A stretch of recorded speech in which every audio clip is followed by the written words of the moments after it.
میں سمجھتا ہوں جو انہوں نے ایک بددیانتی کی جو ان کو نہیں کرنی چاہیے تھی. انہوں نے پرائم منسٹر صاحب نے ان کو فون کیا, مبارکباد دی, انہوں نے عمران خان صاحب کی ملاقات کی فرمائش کی. تو ملاقات اس ٹیلی فونک گفتگو کے فوری بعد یعنی کچھ دیر گزرنے کے بعد میں کہا جی اتنے گھنٹے گزر گئے ہیں, مجھ سے پرائم منسٹر نے کہا تھا میں پوچھ کر بتاتا ہوں. یہ پرائم منسٹر آفس کا آپ نے مذاق اڑایا. کیا پرائم منسٹر نے ان کو کہا تھا میں پوچھ کے بتاتا ہوں؟ انہوں نے کہا جی اب میں نے اپلیکیشن دی ہے, میں نے رجوع کیا وزارت داخلہ سے, صوبائی وزارت داخلہ سے, اور ہمیں ملاقات کے لیے. انہوں نے کہا جی میں پتہ کرتا ہوں. اب پتہ کرتا ہوں اور اس بات کو کہنا جی کہ بعد میں کیا دینا جی, وہ کہتے ہیں میں پوچھ کر بتاتا ہوں. ان کی کوئی حیثیت نہیں ہے, انہیں پوچھ کر کام کرنے پڑتے ہیں. جب آپ یہ کمپین کریں گے تو پھر آپ آگے سے آپ کو کیا ملے گا؟ شہباز گل صاحب باہر بیٹھے ہوتے ہیں, ان کو نہ پاکستان سے کوئی انٹرسٹ ہے, نہ ان کا یہاں کوئی اسٹیک ہے ان کا.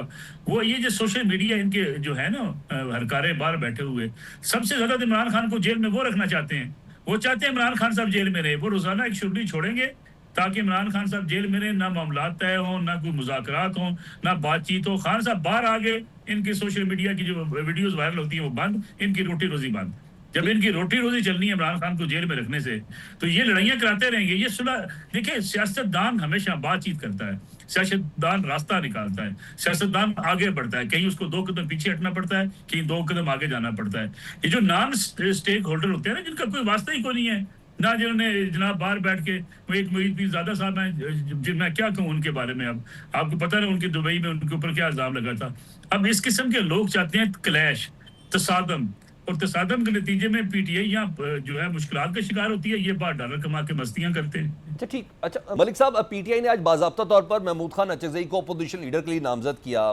اچکزئی صاحب کوئی شک نہیں ایک سخت موقف بھی رکھتے ہیں. آپ کو لگتا ہے کہ موجودہ سیٹ اپ میں ان کو قبولیت ہوگی؟ دیکھیں, انہوں نے ایک کارڈ کھیلا ہے پاکستان تحریک انصاف نے کہ اس کے نتیجے میں بات چیت شروع ہو جائے گی. اگر وہ سخت موقف رکھیں گے تو اسٹیبلشمنٹ کے ساتھ مذاکرات کے دروازے کھلیں گے. لیکن میں سمجھتا ہوں اچکزئی صاحب کے بارے میں بھی پاکستان تحریک انصاف کچھ اوور ایکسپیکٹیشن لگا کے بیٹھی ہے. وہ ایک سیاسی رہنما ہے, ان کی ماضی کی جو سیاسی تاریخ ہے وہ ٹکراؤ کی تاریخ کم رہی ہے. وہ خلاف بولتے ہیں, خلاف بات کرتے ہیں, لیکن اپنا حصہ بھی لے کے حکومت میں شامل بھی ہوتے رہے ہیں. ایسا نہیں ہوا کہ اچکزئی صاحب نے کوئی بالکل انقلابی سیاست کی ہو. اور یہی عمران خان صاحب بھی ہمیں بتایا کرتے تھے, جناب اچکزئی صاحب وزارتیں چاہتے ہیں, گورنرشپ چاہتے ہیں, اور سارے جناب اپنے گھر میں اپنے عہدے بانٹنا چاہتے ہیں. یہ عمران خان صاحب کی تقاریر ہیں, اور انہی کے بارے میں وہ کہا کرتے تھے جی کہ میں تو اس کا بڑا بھلا مانس آدمی سمجھتا تھا, اور چادر ایسے ٹیڑھی کر کے خان صاحب اس کا مذاق بھی اڑایا کرتے تھے. تو میرے خیال میں کوئی ایسا کوئی بڑی انہونی نہیں ہو جانی کہ جس کے نتیجے میں تحریک انصاف کو کوئی ریلیف مل جائے گا, یا تحریک انصاف کو جو ہے وہ دباؤ ڈالنے میں کامیاب ہو جائے گی. تحریک انصاف پولیٹیکل فیصلے کر کے پارلیمنٹ کے اندر اپنا کردار ادا کرے, سیاسی فیصلے کر کے آگے بڑھے گی, تو سپیس اس کے لیے جو ہے وہ زیادہ جلدی مل سکتی ہے. ٹکراؤ کی پالیسی کے نتیجے میں کچھ حاصل نہ ماضی میں کیا ہے, نہ آئندہ کچھ کر پائیں گے. ملک صاحب, تعلیم بھی تو 2 ہاتھوں سے بج رہی ہے نا.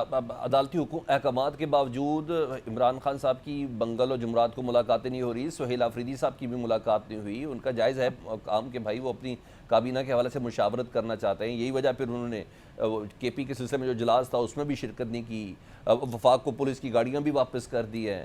وزیر اعلیٰ تو وہ بن گئے نا سر, مگر وہ ریزسٹنس تو دکھا رہے ہیں. دیکھیں, میں وہی آپ سے عرض کر رہا ہوں نا, آپ سیاسی فیصلے نہیں کر رہے نا. آپ سیاسی فیصلے کرتے ہیں کہ آپ دہشت گردی کے خلاف افغان مہاجرین کو نکالنے کے حوالے سے صوبے میں جو دہشت گردی کا چیلنج ہے, کمپنسیشن جو ہے سیلاب زدگان کے لیے, اس حوالے سے اجلاس ہوتا ہے, آپ اس میں نہیں آتے. آپ مزمل اسلم صاحب کو بھیج دیتے ہیں. آپ چاہتے ہیں جی میری جگہ مزمل اسلم شریک ہو. پارلیمنٹ میں آپ تقریر کرتے ہیں, آپ کہتے ہیں میں بالکل کسی کو جو ہے وہ آپریشن نہیں کرنے دوں گا, آپ اپنی اسمبلی میں کہتے ہیں. پھر آپ کہتے ہیں میں دہشت گردی کے خلاف جو مجھے گاڑیاں ملی میں واپس کر دیتا ہوں. تو پھر کوئی نہ کوئی آپ کو جیل کے دروازے پہ ضرور روکے گا نا. جناب بھائی صاحب جائیے, سیاسی فیصلے کیجیے. سر پہلے روکا ہے, بعد میں انہوں نے یہ والا پیٹنٹ طریقہ اختیار کیا ہے. پہلے روکا ہے ان کو. جو ان کی پہلی تقریر ہے, آپ اس کو نکال کے دیکھ لیجیے. اس میں ریاست کے ساتھ جو ہے ایک چیف ایگزیکٹو کی تقریر ہے, یا کسی انقلابی رہنما کی تقریر ہے جو کسی سیاسی نظام کو مانتا ہی نہیں ہے. تو یہاں سے تو آغاز ہو گیا نا. جب یہاں سے آغاز ہوگا تو پھر آگے سے پھر رکاوٹیں آپ کو پھر اگلی سب سے بڑی بات میں سمجھتا ہوں جو انہوں نے ایک بددیانتی کی جو ان کو نہیں کرنی چاہیے تھی. انہوں نے پرائم منسٹر صاحب نے ان کو فون کیا, مبارکباد دی, انہوں نے عمران خان صاحب کی ملاقات کی فرمائش کی. تو ملاقات اس فون ٹیلی فونک گفتگو کے فوری بعد یعنی کچھ دیر گزرنے کے بعد میں کہا جی اتنے گھنٹے گزر گئے ہیں. مجھ سے پرائم منسٹر نے کہا تھا میں پوچھ کر بتاتا ہوں. یہ پرائم منسٹر آفس کا آپ نے مذاق اڑایا. کیا پرائم منسٹر نے ان کو کہا تھا میں پوچھ کے بتاتا ہوں؟ انہوں نے کہا جی اب میں نے اپلیکیشن دی ہے, میں نے رجوع کیا وزارت داخلہ سے, صوبائی وزارت داخلہ سے, اور ہمیں ملاقات کے لیے. انہوں نے کہا جی میں پتہ کرتا ہوں. اب پتہ کرتا ہوں اور اس بات کو کہنا جی کہ بعد میں کیا دینا جی, وہ کہتے ہیں میں پوچھ کر بتاتا ہوں. ان کی کوئی حیثیت نہیں ہے, انہیں پوچھ کر کام کرنے پڑتے ہیں. جب آپ یہ کمپین کریں گے تو پھر آپ آگے سے آپ کو کیا ملے گا؟ شہباز گل صاحب باہر بیٹھے ہوتے ہیں, ان کو نہ پاکستان سے کوئی انٹرسٹ ہے, نہ ان کا یہاں کوئی اسٹیک ہے ان کا. وہ یہ جو سوشل میڈیا ان کے جو ہے نا ہرکارے باہر بیٹھے ہوئے, سب سے زیادہ عمران خان کو جیل میں وہ رکھنا چاہتے ہیں. وہ چاہتے ہیں عمران خان صاحب جیل میں رہے. وہ روزانہ ایک شبلی چھوڑیں گے تاکہ عمران خان صاحب جیل میں رہے, نہ معاملات طے ہوں, نہ کوئی مذاکرات ہوں, نہ بات چیت ہو. خان صاحب باہر آ گئے, ان کی سوشل میڈیا کی جو ویڈیوز وائرل ہوتی ہیں وہ بند, ان کی روٹی روزی بند. جب ان کی روٹی روزی چلنی ہے عمران خان کو جیل میں رکھنے سے, تو یہ لڑائیاں کراتے رہیں گے. یہ صلح دیکھیں, سیاست دان ہمیشہ بات چیت کرتا ہے, سیاست دان راستہ نکالتا ہے, سیاست دان آگے بڑھتا ہے. کہیں اس کو 2 قدم پیچھے ہٹنا پڑتا ہے, کہیں 2 قدم آگے جانا پڑتا ہے. یہ جو نان اسٹیک ہولڈر ہوتے ہیں نا, جن کا کوئی واسطہ ہی کوئی نہیں ہے, نہ جنہوں نے جناب باہر بیٹھ کے, وہ ایک محیط پیر زادہ صاحب ہیں, میں کیا کہوں ان کے بارے میں. اب آپ کو پتہ ہے ان کے دبئی میں ان کے اوپر کیا الزام لگا تھا. اب اس قسم کے لوگ چاہتے ہیں کلیش, تصادم, اور تصادم کے نتیجے میں پی ٹی آئی یہاں جو ہے مشکلات کا شکار ہوتی ہے. یہ باہر ڈالر کما کے مستیاں کرتے ہیں. اچھا ٹھیک. اچھا ملک صاحب, اس پہ نا بہت سی ریزرویشن پاکستان تحریک انصاف کو بھی ہے کہ ماحول ہی نہیں بننے دیا جاتا مذاکرات کا. ہم کوشش بھی کریں ملاقات کے حوالے سے, کافی چیزیں ہیں, ایک لمبی بحث ہے, دس از لانگ ڈیبیٹ. بٹ میں ایک چیز پوچھنا چاہ رہا ہوں, پاکستان تحریک انصاف نے قومی اسمبلی اور پھر سینٹ کے بعد پنجاب اسمبلی بھی کمیٹیوں سے استعفیٰ دے دیا ہے. سہیل آفریدی بھی ڈیفینیٹلی ایک چیلنج لے کے تو آئے ہیں نا عمران خان صاحب کے حوالے سے, انہوں نے کوئی مطلوبہ نتائج دینے ہیں.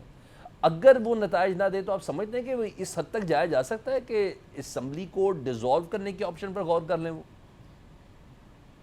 وہ اسمبلی کو ڈیزالو کر لیں گے, کس کا فائدہ ہوگا؟ وہاں نئے انتخابات ہو جائیں گے. یہ جیسے مرکز سے فارغ ہوئے, صوبوں سے قائمہ کمیٹیوں سے نکل رہے ہیں, وہاں خیبر پختونخوا سے بھی چلے جائیں گے.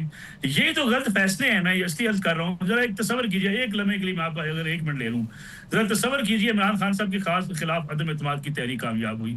بھلا کیسی ہوئی, کس نے ووٹ کدھر کیے, کس نے نہیں کیے, چھوڑ دے اسلام کو. کیا ووٹنگ کے ذریعے آپ کے خلاف عدم اعتماد کی تحریک کامیاب ہوئی ہے؟ آپ سب سے بڑی اپوزیشن کے لیڈر کے طور پہ موجود تھے, آپ وہاں موجود رہتے, آپ یہ سڑکوں پر لڑائی نہ لڑتے, یہ جنگ نہ لڑتے. مجھے ایک بات بتائیے, اس سے بڑی طاقتور اپوزیشن ہو سکتی تھی؟ نہ عمران خان صاحب جیل میں ہوتے اس وقت اپوزیشن لیڈر بن کے, نہ حکومت کے لیے ان کو ناکوں چنے چبا رہے ہوتے, اور اس ملک کی سیاسی بڑی قوت بن چکے ہوتے, نہ انتخابات کے اوپر آپ کی لڑائیاں جھگڑے ہوتے, اور اگلے الیکشن میں عمران خان صاحب جیت کر دوبارہ وزارت عظمیٰ پر بیٹھے ہوتے. یعنی آپ نے سیاست اور انقلاب کو مکس کیا ہوا ہے. سیاست کریں, انقلاب چھوڑ دیں. انقلاب لانا سیاسی جماعتوں کا کام نہیں ہوتا. ٹھیک.